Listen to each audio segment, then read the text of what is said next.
going to continue. Bishop Paul Varane tells a group of mourners enough is enough. They were attending a memorial service in a small church in October. 36 mental health patients had died. They were part of almost 2,000 patients who were removed from state-subsidized private care at Life Esidimeni facilities in Gauteng.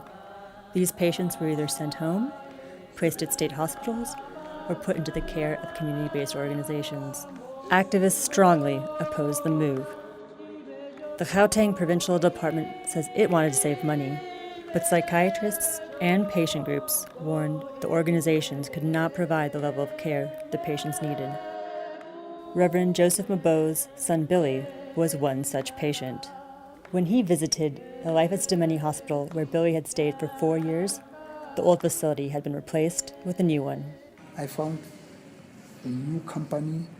There were new people. They said to me, we don't know who the people are who were here. We don't even know the management. We are a different company. I became very worried. I said, I don't know where my son is. A few weeks later, Joseph finally received a call from his son. I said, where are you? I heard a voice from behind saying, Hammerskra. When I said, give the person who's speaking, give him the phone. No, that person dropped the phone. But someone on the other end of the line called Joseph back the next day. He gave him directions to Bopolong. It's an organization in Hammerskra, outside Pretoria. There, Joseph found Billy wearing the same clothes he had left Life Esidimeni in weeks prior. I looked at my son. I just saw death in his face. He looked so hungry, he looked so filthy. He was stinking. Joseph found only one retired nurse caring for 40 patients. She said the center relied on donations from the local supermarket to help feed the residents. Billy wasn't even allowed to have water when he asked for it. The staff told Joseph it was simply inconvenient. We don't give him water because he's peeing every time, he's wetting himself.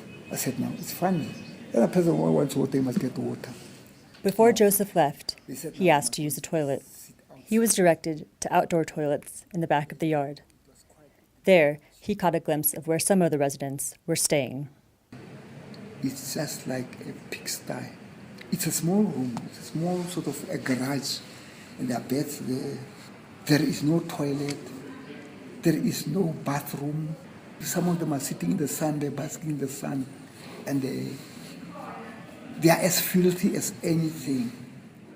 Joseph wanted to take his son home that day, but the nurse said there was no one at the center on Saturdays to sign patients out. She said she would call them on Monday. On Tuesday, they received a call that Billy's condition had deteriorated.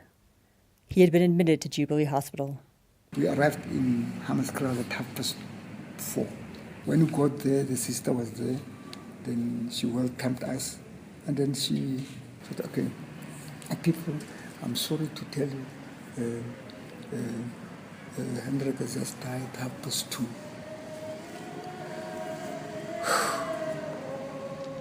The Gauteng Department of Health later removed all state patients from Bopolong. Billy was the eldest of 7 children. He spent most of his adult life in healthcare facilities. Like most of the 36 patients who had been removed from Life Esidimeni facilities and later died, a number that might be drastically higher in a report that will be released today. For them and Billy, help came too late.